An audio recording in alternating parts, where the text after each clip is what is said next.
रोजाना सबसे पहले अनुपमा सीरियल देखने के लिए हमारे चैनल को सब्सक्राइब करें। एपिसोड के स्टार्टिंग में हम दिग्विजय को देखते हैं जो बंकू को आवाज़ लगाता है। तभी बंकू खाना लेकर आता है।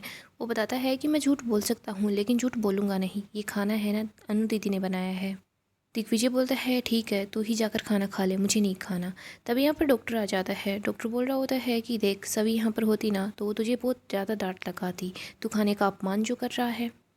और देख पंगू इतना सारा काम करता है और तू इसे क्या एक्सेप्ट करता है कि खाना भी बार बार टाइम पर बनाता रहे। देख वैसे भी तूने अनुपमा जी को घर के अंदर खाना बनाने से मना किया था, उन्होंने खाना घर के बाहर बनाया था, तू खाना खा ले। इधर दिग्विजय बोलता है कि मुझे ऐसा क्यों लग रहा है कि ये घर अनुपमा जी का है, मेरा नहीं, और मैं उनके घर में आकर रह रहा हूँ। कोई मुझे इस घर में अपने मन की करने देगा या नहीं, ये मेरा घर है। तभी डॉक्टर दिग्विजय के मुँह में खाना ठूस देता है। डॉक्टर बोलता है जब भी इसको भूख लगती है तो ये गुस्सा करता है। डॉक्टर बोलता है कि तू आराम से खाना खा ले। इधर दिग्विजय लैपटॉप ऑन कर लेता है। वो सावी का वीडियो देख रहा होता है। वो बोल रही होती है कि मैंने खाना बनाना जोशी बहन से सीखा है। आप अगर ये मेरा वीडियो देख रहे हो ना तो उसके बाद जोशी बहन का वीडियो भी ज़रूर देखना। इधर डॉक्टर बोलता होता है कि देखो सावी को खाना बनाने का कितना ज़्यादा शौक था। आगे हम अनु को देखते हैं जो बोल रही होती है अगर शत्रु बलवान होना तो उससे बचकर ही रहना चाहिए, इसीलिए मैं उस पोल और रोची उन दोनों से बचकर रहती हूँ। कान्हा जी मैं आपके बताए हुए रास्ते पर ही चल रही हूँ, बस इस बार ये रास्ता बंद ना हो जाए। तकलीफ़ मुझे नहीं होगी, तकलीफ़ जयू को होगी क्योंकि मुझे सालकुंडा छोड़कर जाना पड़ेगा। बस मैं चाहती हूँ कि मेरा बनाया हुआ खाना उन बुजुर्गों को पसंद आ जाए। इधर हम दिग्विजय को देखते हैं जो अपनी बेटी का भी वीडियो देख रहा होता है। सावी बोल रही होती है कि आप सभी लोग जोशी बहन से मिलिए क्योंकि मैं भी उनसे ही खाना बनाना सीखती हूँ। मुझे पता है आप लोग तो खुद से नहीं देख पाओगे लेकिन चलो मैं ही आपको उनका वीडियो दिखा देती हूँ। इसके बाद सावी अनु का वीडियो चला रही होती है। दिग्विजय को आवाज़ सुनी सुनी लगती है तो वो फिर से उस आवाज़ को सुनता है। इधर डॉक्टर और पंकु ये दोनों बात कर रहे होते हैं कि आवाज़ सुनी सुनी लग रही है। पंकु बोलता है कि ये तो अनु दीदी की आवाज़ है। इधर हम अनु को देखते हैं। वो बोल रही होती है कि सावी का जो कैफ़े है वो कितना ज़्यादा सुंदर है। अगर दिग्विजय जी एक बार फिर से उस कैफ़े को स्टार्ट कर लेना तो फिर मैं उस कैफ़े को और ज़्यादा सुंदर बना दूंगी। सावी ने मुझसे प्रेरणा लेकर खाना बनाना सीखा है, अब मैं उससे प्रेरणा लेकर उसके कैफ़े को आगे बढ़ाऊंगी। बस मुझे एक मौका चाहिए। लेकिन काश ऐसा हो पाता, काश दिग्विजय जी अपने मन के और उस कैफ़े के द्वार को खोल पाते। आगे हम सा फैमिली का सीन देखते हैं जहाँ पर हम बाबूजी को देखते हैं। बाबूजी सोच रहे होते हैं कि हमारे पॉडकास्ट का नया गेस्ट जल्दी ही आने वाला होगा। तभी यहाँ पर इशू आती है। वो बोलती है कि बहुत बड़ी प्रॉब्लम हो गई है। इशू बता रही होती है कि हमारा चैनल डिसेबल हो गया है। वो बा को बताती है कि बा आपने उन लोगों की काफ़ी ज़्यादा इंसल्ट की थी ना, तो उन्होंने हमारे खिलाफ़ 4-5 पोस्ट भी की है, शायद उसी वजह से हमारा चैनल डिसेबल हो गया। बा बोलती है कि अब हम वीडियोज़ अपलोड नहीं कर पाएंगे। इशू बताती है कि नहीं। आगे हम दिग्विजय को देखते हैं जो कि अनु के वीडियोस को देख रहा होता है। वो सोच रहा होता है कि आवाज़ तो अनुपमा जी की ही है। वो ये भी सोच रहा होता है कि अनुपमा जी को काफ़ी सारे सीक्रेट्स पता है जो कि सावी को भी पता थे। दिग्विजय यही सोच रहा होता है मेरी सावी की जो जोशी बहन है क्या वो अनुपमा जी हो सकती हैं। इधर हम अनु को देखते हैं जो रास्ते से जा रही होती है। वो सोच रही होती है कि बस मैं पहुंचने वाली हूँ। तभी वो देखती है कि सामने से रास्ता बंद है। वो देखती है कि आगे का रास्ता बिल्कुल ठीक है लेकिन ये रास्ता बंद किसने कर दिया। इधर हम दिग्विजय को देखते हैं जो घर के अंदर होता है। तभी उसको किसी की परछाई दिखाई देती है तो वो घर के बाहर की तरफ आता है। वो देख रहा होता है कि यहाँ पर तो कोई है ही नहीं, लेकिन मैंने वो परछाई देखी थी, वो किसकी थी। इधर अनु सोच रही होती है अगर मैं दूसरे रास्ते से जाऊंगी तो काफ़ी ज़्यादा टाइम लग जाएगा।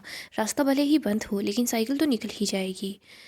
अनु रास्ते को खोलने की कोशिश करती है। तभी वो साइकिल की घंटी की आवाज़ सुनती है। वो भी जैसे ही पीछे मुड़कर देखती है तो सामने पोल को देखती है। इधर हम दिग्विजय को देखते हैं जो अंदर की तरफ आकर बैठ जाता है। तभी दरवाजे के पास कोई होता है जो बार बार घंटी को बजा रहा होता है। दूसरी तरफ अनु अपने सामने पोल को देखकर काफ़ी ज़्यादा हैरान और परेशान हो जाती है। इधर हम बंकू को देखते हैं। वो बोल रहा होता है कि सर आप यहीं पर बैठिए, मैं देखता हूँ दरवाजे पर कौन है। बंकू जैसे ही दरवाजा खोलता है तो देखता है कि सामने 2 लोग खड़े हैं जिनके पास हॉकी स्टिक है। इधर हम पोल को देखते हैं जो अनु को बोल रहा होता है कि अनुपमा जोशी आज तुम्हें मुझसे कौन बचाएगा। आगे हम गौतम को देखते हैं। तोशु गौतम की गाड़ी में आकर बैठता है। वो बोल रहा होता है कि आपको अभी भी नींद आ रही है क्या। गौतम बोलता है कि मैं ठीक से सोया नहीं। तोशु बोलता है कि अभी मैं तुम्हें लोरी सुनाता हूँ। इधर गौतम बोल रहा होता है कि तुम मुझे ये बताओ वैसे तुमने अभी तक उस माही को घर से निकाला क्यों नहीं। तोशु गौतम को इग्नोर कर रहा होता है। गौतम बोल रहा होता है कि मैंने तुमसे क्या पूछा है, मैं तुमसे ये बोल रहा हूँ तुमने अभी तक उस माही को घर से निकलवाया क्यों नहीं। तोशु बोलता है कि आजकल मेरे घर में सुन कौन रहा है। तोशु तोशु वैसे ही कोई भी नहीं सुनने वाला। गौतम बोलता है तुम्हें अपनी बात को मनवाना ही होगा। और वो माही आराम से अपने मायके में रह रही है, ऑफिस जा रही है, काम कर रही है। तोशु तुम्हारे पास सिर्फ 10 दिन है, 10 दिन के अंदर अंदर तुम माही को उस घर से निकलवा दो। वरना मैं तुम्हारा जीना हराम कर दूंगा। तोशु बोलता है कि जिसे देखो वो मुझे ही सुनाई जा रहा है, मैं कोई मंदिर का घंटा हूँ क्या जो आता है वो बजा कर चला जाता है। वैसे गौतम जी आप ही कुछ कीजिए, मैं अपनी तरफ से कोशिश कर रहा हूँ। और आप है ना ऑफिस के अंदर उस माही को इतना परेशान करो, इतना परेशान करो कि वो खुद से ही ऑफिस आना छोड़ दे। आप ऑफिस में माही को बहुत सारा काम दीजिए, उसके बाद उसको जो भी काम दे रहे हैं ना उसका क्रेडिट आप छीन लीजिए। देखना वो माही परेशान हो जाएगी, खुद ऑफिस से भाग जाएगी। इधर हम अनु को देखते हैं जो पोल को बोलती है कि तुम्हें मुझे जो बोलना है बोलो, लेकिन टिफ़िन से पैर हटा लो। पोल बोलता है कि ऐसा इस टिफ़िन में क्या है। अनु बोलती है इसमें अन्न है और अन्न का अपमान मत करो। पोल पैर पीछे हटा लेता है, इसके बाद टिफ़िन को वो लात की मारता है। टिफ़िन अनु के पास आकर गिरता है, अनु उस टिफ़िन को उठा लेती है। इधर पोल बोलता है सॉरी, क्या है ना बचपन में बहुत ज़्यादा फुटबॉल खेलता था तो ऐसी आदत है, इसीलिए कभी कभी पैर ऐसे ही चल जाता है। अनु पोल को बोलती है कि ये खाना बुजुर्गों के लिए है, मुझे यहाँ से जाने दो। पोल बोल रहा होता है मैंने तो यही सुना है कि जो बूढ़े लोग होते हैं ना वो सिर्फ दवाई खाते हैं, खाना नहीं खाते। पोल अनु के पास आ जाता है, उसको बोलता है मैंने तुझसे बोला था ना कि तू यहाँ से चली जा, लेकिन तू यहाँ से गई क्यों नहीं। मैंने तेरे को बोला था ना तू अपनी बच्ची को लेकर यहाँ से निकल जा, लेकिन तू अभी तक यहाँ से गई नहीं है। तुझे पता है ना आजकल महंगाई काफ़ी ज़्यादा बढ़ गई है। और तुझे पता है क्या यहाँ पर सबसे महंगा क्या है? सबसे महंगा है पोल से दुश्मनी। और तू इतनी पुअर होकर इतनी महंगी चीज़ ले रही है। इधर हम बंकू को देखते हैं, बंकू उन गुंडों को बोल रहा होता है कि बोलिए आपको क्या काम है। वो गुंडे बोलते हैं कि तू पीछे हट जा, हमें दिग्विजय से बात करनी है, उसको यहाँ पर बुला। बंकू बोलता है कि आप पहले बताइए क्या काम है, मैं सर को यहाँ नहीं बुलाने वाला। अनु स्टीफन को लेकर अपनी साइकिल को लेकर जा रही होती है। इधर पोल बोल रहा होता है कि अनुपमा जी चले जाना चाहिए था, लेकिन अब जो भी कुछ होगा उसकी सिर्फ जिम्मेदार आप ही होंगी, मैं नहीं। अनु जैसे ही जाने लगती है तभी पोल साइकिल को लात की मारता है, अनु भी गिर जाती है, सारा खाना भी नीचे गिर जाता है। पोल बोलता है सॉरी, बताया था ना बचपन में फुटबॉल बहुत खेलता था, ऐसे ही कभी कभी पाँव चल जाता है। इधर हम बंकू को देखते हैं, वो गुंडे बंकू के साथ मारपीट करना स्टार्ट कर देते हैं। वो बोलते हैं कि दिग्विजय कहाँ पर है। बंकू बोलता है कि मैं कुछ नहीं बताऊँगा। पंकु को बहुत सारी चोट आती है, वो चिल्ला रहा होता है। तभी यहाँ पर दिग्विजय पहुँच जाता है जो अपने सामने दो गुंडों को दिखता है। इधर हम पोल को देखते हैं, वो अनु को बोलता है कि तू देख यहाँ की नहीं है, आउटसाइडर है, तू यहाँ से चली जा। और वैसे भी वो दिग्विजय है ना वो तुझे बिल्कुल भी नहीं बचा पाएगा, तू बस चुपचाप यहाँ से चली जा, मेरी बात मान ले। तू अपनी बच्ची को लेकर यहाँ से चली जा, वरना देख ये सुनसान सड़क है, दूर दूर तक कोई भी नहीं है। अगर तेरी यहाँ पर मौत भी हो जाएगी ना तो भी कोई नहीं आने वाला, तू चिल्लाएगी तो भी कोई भी नहीं आने वाला मदद करने के लिए। अपनी नहीं तो अपनी बच्ची के बारे में सोच ले। बच्ची बड़ी हो रही है, अगर उसका हाथ पैर टूट गया तो प्रॉब्लम हो जाएगी। वो स्कूल आती जाती रहती है, अकेली आती है, हो सकता है कि सड़क पर कोई ट्रक टेम्पू उसके ऊपर चढ़ जाए। बच्ची अपाहिज भी हो सकती है, कुछ भी हो सकता है। अनु को ये सुनकर काफ़ी गुस्सा आता है। इधर हम दिग्विजय को देखते हैं जो गुंडों को बोलता है कि बंकू को तुमने हाथ कैसे लगाया। गुंडे बोलते हैं कि तुम्हें बुरा लगा ना। गुंडे फिर से बंकू को मारे होते हैं, तभी दिग्विजय बीच में आ जाता है। दिग्विजय गुंडों को बोल रहा होता है अगर मैं समझाने पे आ गया ना तो बहुत ज़्यादा मुश्किल हो जाएगी। गुंडे बोलते हैं कि ये जो फाइल है तेरे बेटे ने भेजी है, ठीक से पढ़ लेना। गुंडे वहाँ से चले जाते हैं। इधर हम पोल को देखते हैं, वो बोल रहा होता है कि सोच अगर तेरी बेटी के हाथ पैर टूट गए तो। फिर वो बोलता है ठीक है, तेरे को यहाँ पर रहना है तो रह, लेकिन भिखारी बन के रह, मैं उसके हाथ पैर तोड़ देता हूँ। लोग तुझे गरीब भिखारी समझकर कुछ पैसे दे देंगे, रख लेना। अनुपमा तूने पोल से पंगा लिया है। इधर हम अनु को देखते हैं जो साइकिल की चेन को निकाल लेती है और वो पोल को मारना स्टार्ट करती है। वो बोल रही होती है कि मैं कुछ बोलती नहीं, इसका मतलब ये थोड़ी है कि मैं हमेशा ही चुप रहूँगी या मैं कुछ करूँगी नहीं। अनु बोलती है तूने मेरा अपमान किया, मैं सह गई, तूने अनु का अपमान किया, मैं वो भी सह गई, लेकिन तूने मेरी बेटी का अपमान किया, वो भी नवरात्रों में कन्या का अपमान किया, वो मैं बिल्कुल नहीं सहन करूँगी। अनुपोल को मार रही होती है और बोल रही होती है मैंने सोचा था शांत जगह है, शांति से रहूँगी, लेकिन कान्हा जी है ना वो यही चाहते हैं कि माँ अन्नपूर्णा की पूजा करते करते मैं माँ दुर्गा भी बन जाऊँ। मैंने हर बार तेरी हरकतों को नज़रअंदाज किया, तुझे ऐसे ही जाने दिया, लेकिन तूने तो मेरी शराफत को मेरी कमजोरी ही समझ लिया, मुझ पर झूठा इल्ज़ाम लगवाया। तूने क्या कुछ नहीं किया, लेकिन मैं हर बार चुप रही, लेकिन आज बोल तूने सारी की सारी हदें पार कर दी है। तूने एक माँ के सामने उसकी बेटी को धमकी दी है। अनुपोल की कॉलर पकड़ती है, उसको बोलती है कि देख पोल, सुनसान सड़क है, आसपास कोई भी नहीं है, तू चिल्लाएगा ना तो भी तुझे बचाने के लिए कोई भी नहीं आएगा, यहाँ तेरी जान भी जा सकती है। और तूने क्या ये आउटसाइडर आउटसाइडर लगा रखा है। ये गांव है ना ये भी भारत का हिस्सा है, और भारत का जो निवासी है ना वो भारत के किसी भी हिस्से में जाकर रह सकता है। गोवा हो या गुजरात हो, कश्मीर हो या फिर कन्याकुमारी हो, सब एक है। बोलना इस देश की मिट्टी एक है। अनु बोल को पीट रही होती है और बोल रही होती है कि बोल पूरा देश एक है। बोल बोल रहा होता है कि पूरा देश एक है। अनु बोलती है कि हमारे देश का जो संविधान है, इस देश का नमक खाने वाला हर इंसान उस संविधान को मानता है। हमारा संविधान ये बोलता है कि पूरा देश एक है, तो फिर तू इसको अलग करने वाला कौन होता है? पोल, तू मुझे आउटसाइडर बोलने वाला कौन होता है? तू मुझे यह काम करने से रोकने वाला कौन होता है? अनु तिरंगा देखती है, वो बोलती है कि पोल देख, वो हमारे देश का तिरंगा है और ये सिर्फ कपड़े का टुकड़ा नहीं है, ये हमारे लिए हमारी माँ का आंचल है जिसमें 150 करोड़ देशवासी समाये हुए हैं। अगर ये माँ अपने बच्चों में अंतर नहीं करती तो तू कौन होता है फ़र्क करने वाला? क्या कह रहा था तू पोल कि तू लोकल है और मैं आउटसाइडर हूँ? अगर मैं आउटसाइडर हूँ ना तो तू भी आउटसाइडर है, और अगर तू लोकल है तो मैं भी लोकल हूँ।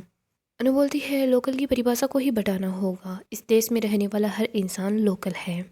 ये पूरा देश हर देशवासी का घर है और एक ही घर में रहने वाले इंसान एक कमरे से दूसरे कमरे में जाते हैं तो वो परदेसी नहीं हो जाते। समझ में आई क्या मेरी बात?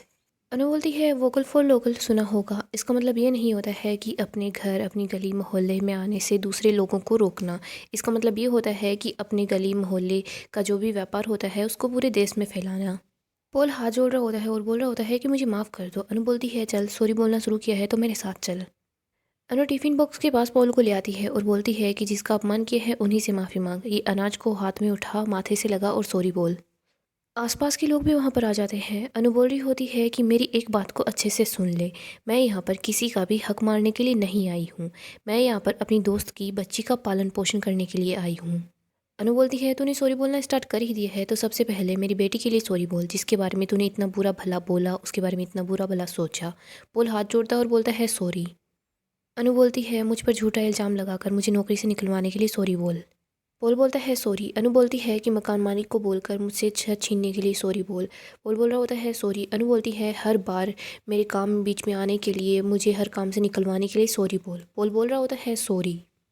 अनु बोलती है मैं शराफत से रह रही हूँ, मुझे शराफत से रहने दे। जिस दिन मैंने ये शराफत छोड़ दी ना, उस दिन तुझ पर बहुत भारी पड़ेगी, और आज के लिए मैं तुझे छोड़ रही हूँ। आगे से अगर मेरी बेटी के बारे में तूने ऐसा कुछ भी बोलने की कोशिश की ना तो मैं तुम्हारी ज़बान को बाहर निकाल लूँगी। पोल, आगे से कभी भी मेरे रास्ते में आने की कोशिश मत करना। एक बात को हमेशा याद रखना, पर्वत कितना ही बड़ा क्यों ना हो लेकिन नदी अपना रास्ता ढूंढ ही लेती है, और मैं भी इसी गांव में रहूंगी, यहीं पर अपनी बच्ची का पालन पोषण करूंगी। रोक सकता है तो रोक कर दिखा। अनु के आसपास जो भी लोग होते हैं वो अनु के लिए ताली बजाते हैं। गाइस, डेली अपडेट के लिए आप हमारे चैनल को सब्सक्राइब करें, साथ ही साथ वीडियो को लाइक भी कर दें। गाइस, अपकमिंग एपिसोड काफ़ी ज़्यादा इंटरेस्टिंग होने वाला है। अपकमिंग एपिसोड में हम देखेंगे अनु जैसे ही पोल को इतना मारती है, ये बात रोजी को पता चल जाती है। वो सोच रही होती है कि इस अनुपमा जोशी को तो मैं सबक सिखा कर ही रहूँगी। रोजी जयू के पास पहुंच जाती है, उसको बोल रही होती है कि तुम्हारी अनुमा है ना, उनका एक्सीडेंट हो गया है, उनकी हालत काफ़ी ज़्यादा ख़राब है। जयू बोलती है कि मुझे अनुमा के पास जाना है। रोजी बोलती है तुम मेरे साथ चलो, मैं तुम्हें अनु के पास लेकर चलूँगी। जयू रो रही होती है, वो बोल रही होती है अनुमा का एक्सीडेंट कैसे हुआ, वो ठीक तो है ना? रोजी बोलती है तुम फिक्र मत करो, अभी मैं तुम्हें उनके पास ले जा रही हूँ ना। रोजी जयू को एक वेयर हाउस में ले आती है। इसके बाद वो उसको उस वेयर हाउस के अंदर ही बंद कर देती है। रोजी बाहर से ताला लगा लेती है। इधर हम अनु को देखते हैं जो इधर उधर जयू को ही ढूंढ रही होती है। तभी वो उसके सामने दिग्विजय और बंकू आ जाते हैं। अनु उनको बताती है कि मुझे उस पुल पर हाथ नहीं उठाना चाहिए था, उसने मेरी बेटी के साथ क्या किया है मुझे पता भी नहीं। पता नहीं जयू कैसी होगी, मैं देविका को क्या जवाब दूंगी। अनु बहुत ज़्यादा दुखी होती है। बंकू बोल रहा होता है दीदी आप फिक्र मत करो, हम जयू को ढूंढ ही लेंगे। हम देखते हैं अनु सोच रही होती है मुझे उस पोल के पास ही जाना होगा। अनु अपने सामने पोल को देखती है, उसके सामने जाती है, उसके सामने घुटनों पर बैठ जाती है। उसको बोलती है कि जयू कहाँ पर है, मुझे सच सच बता दो। अगर तुम्हारी दुश्मनी मुझसे है तो तुम मुझे कुछ भी बोल सकते हो, लेकिन मेरी बेटी को मुझे वापस ला कर दे दो। पोल बोल रहा होता है कि मुझे नहीं पता आपकी जया कहाँ पर है, मैंने उसके साथ कुछ भी नहीं किया। इधर रोजी चुपचाप खड़ी होती है क्योंकि जो कुछ किया होता है उसी ने किया होता है। रोजी सोच रही होती है कि ये अनुपमा जोशी है, इसको मुझे सबक तो सिखाना ही पड़ेगा। इसकी वजह से पहले मुझसे मेरा टैग छीना गया था, लेकिन इसको मैंने जॉब से तो निकलवा ही दिया, बट अब इसको ये गाँव छोड़कर भी जाना होगा। जो काम पोल नहीं कर पाया वो मैं करके दिखाऊंगी। सो दोस्तों, नेक्स्ट एपिसोड काफ़ी ही धमाकेदार होगा। हम देखेंगे पोल और रोजी दोनों मिलकर अनुपमा के पीछे हाथ धोकर पड़ जाते हैं। सो अपडेट के लिए आप हमारे चैनल को सब्सक्राइब करें, साथ ही साथ वीडियो को लाइक भी कर दें।